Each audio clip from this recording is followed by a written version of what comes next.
I think we're live here. There's a way that we think of fitness typically that seems to cut itself off at the roots. And when you think about fitness, what comes to mind? Very likely, it's some idea of doing a certain number of exercises, prescribed exercises, at a certain volume, at a certain intensity for some predetermined outcome. And yet, very little of that is actually reminiscent of biological fitness, which would be our ability to adapt to changing circumstances in the world around us. So, there's something about the way that we think of and partake in conventional fitness that's actually pretty damaging to our biological fitness, our ability to deal with uncertainty in the world around us.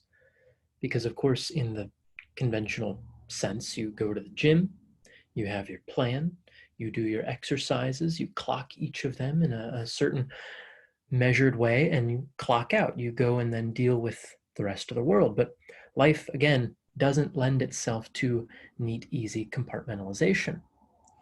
So when we're looking at fitness, there's almost a way in which we embody a sense of obedience to some perceived authority, right?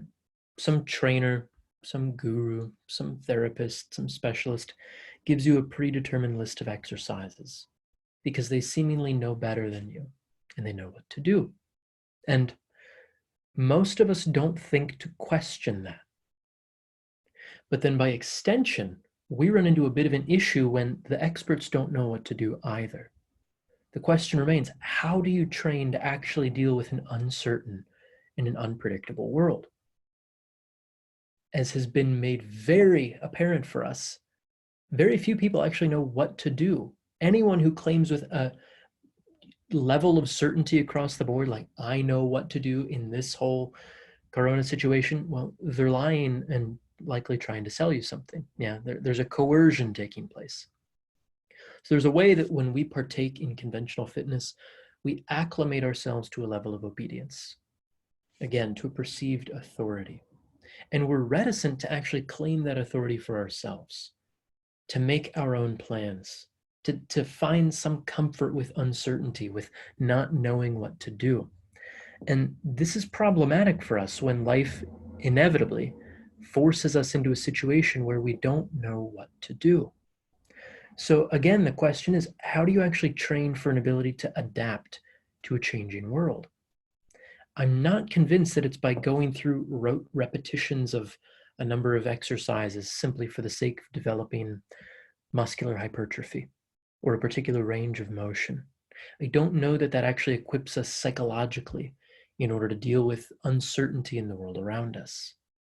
In fact, it lulls us into a sense of complacency in a certain way, where we think, if I go through these exercises in this order, this number of times, I'm going to be okay.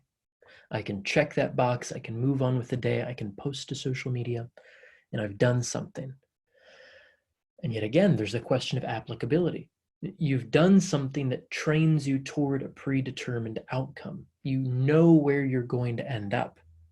For certain outcomes, we can rig the game, right? We know what is required to stimulate muscular hypertrophy. We know what is required to acclimate the nervous system to a particular range of motion. We know what is required to help the connective tissues adjust and adapt to greater and greater ranges of motion. But when the outcome isn't quite as certain, that mechanized, that training approach doesn't lend itself to actual creative activity. It doesn't lend itself to true organismic growth. Like, the thing that we're looking for when preparing ourselves to meet uncertainty, it flies in the opposite direction to conventional fitness, because you can work toward a known outcome, or you can prepare yourself to deal with unknown outcomes, right? There's a way to go through the rote, the old, the familiar, and that gets you very good at dealing with the rote and the old and familiar. It gets you very adept in a very narrow microcosm of a certain sort, right? It's like Newtonian physics works in a tiny slice of the universe, yeah? Now, I don't want to get caught up on a tangent there. It's that we can train ourselves to perform very well in a very narrow capacity, or we can equip ourselves to deal with uncertainty, unknown, new variables coming at us. So you might ask yourself, how often is it that you sleepwalk your way through a given workout? I mean, even if you are doing high intensity exercise, you're really pushing yourself at sort of the peak of your neurological capacity. There's a way in which you can do that and still be asleep in a certain sense, still be obedient to the particular plan, the particular authority who's written this plan out for you. There's a way in which you haven't actually claimed a sense of ownership in the practice. Now, it's not that that's a bad thing, because it takes a huge amount of cognitive involvement, a huge amount of personal responsibility to actually claim authority, agency, and sovereignty in your own fitness. It takes a level of comfort with not knowing, right? Because if you have to figure out what to do when you don't know what to do, if you can no longer rely on someone to lay out the steps for you bit by bit. That's challenging. I mean, it is, for some people, a pretty crushing level of responsibility. So they'll constantly search outside themselves for some other answer. Yeah, maybe this trainer or this method or this thing can save me somehow. As if anyone could ever really save anyone else, right? So I think we've gotten into a pretty precarious state in the way that we approach fitness. When we know exactly what the outcome is going to be, I'm not certain that that actually equips us to deal with the complexity of the real world. And if we don't find some way to introduce more elements of that complexity into our workouts, into our exercise, into our programming, we're doing ourselves a bit of a disservice. And quite frankly, I think we can extend the benefits of our approach to fitness beyond the merely physical. Sure, they must include the physical. Like, this is the substrate through which I make my way through the world. Like, this is the locus of my embodied experience. But we can also incorporate elements of the psychological and the emotional into our fitness as well. For example, how often is it that you approach frustration in your approach to fitness? Like, how often is it that you actually wrestle with the fact that you're frustrated by a particular endeavor, where you actually have to engage and think and solve problems in a creative manner? That doesn't happen very often when we're just going through the motions handed to us on a plan.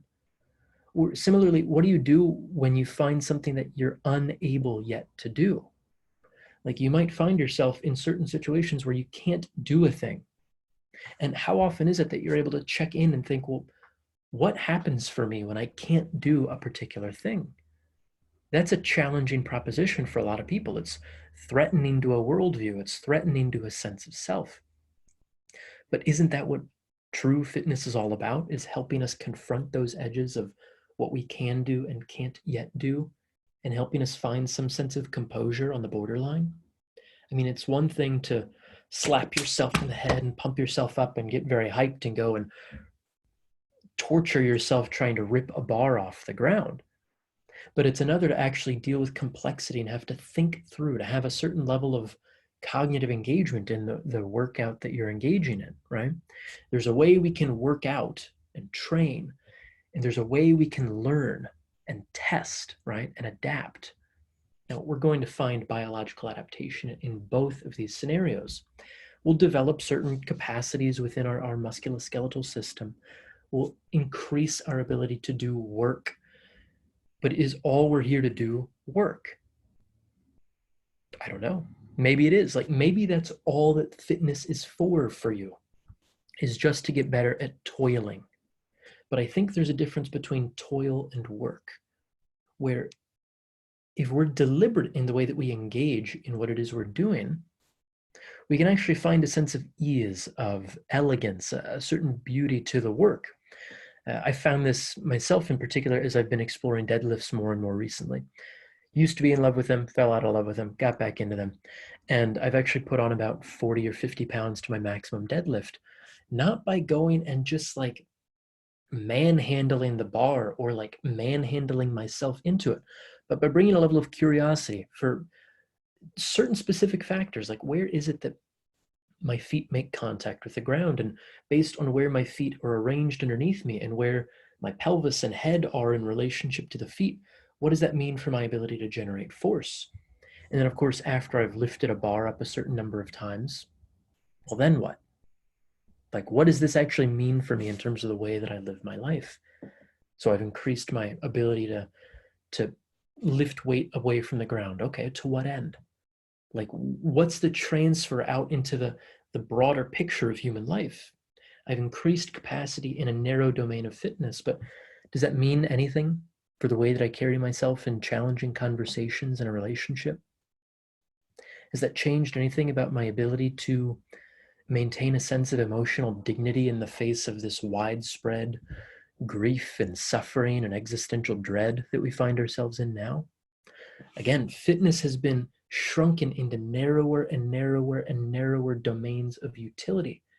But I think if we examine our assumptions about fitness, what it is and how we engage in it, it can become much more useful for us, not just as a form of physical exercise, but fitness as a means of actually dealing with a changing world more effectively.